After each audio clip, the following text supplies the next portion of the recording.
সাহাবী প্রশ্ন করলেন, ইয়া রাসূলুল্লাহ, কেউ যদি আল্লাহকে খুশি করার জন্য ইবাদত করে আর মানুষ যদি তার ইবাদতের প্রশংসা করে, ইবাদত করতেছেন আল্লাহর জন্য, প্রশংসা করছে মানুষ, হুজুর এটাও কি শিরিক হবে?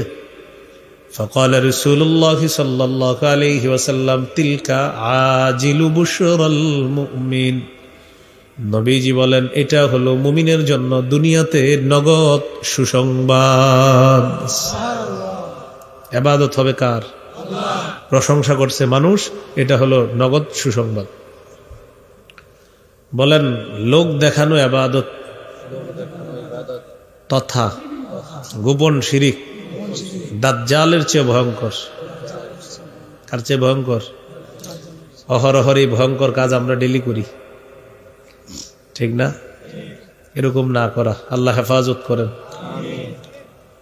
সহিহুত তারগিব 30 নম্বর হাদিস।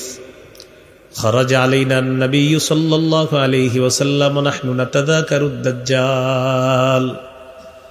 নবীজি আমাদের কাছে আসলেন, আমরা দাজ্জাল সম্পর্কে আলোচনা করতেছিলাম।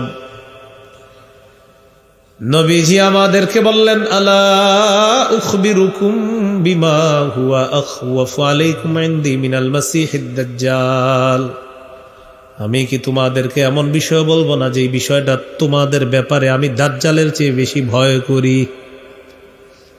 তোমরা দাজ্জালের ফিতনায় জড়িয়ে পড়বা, এর চেয়ে বেশি ভয় করি আরেকটা বিষয়।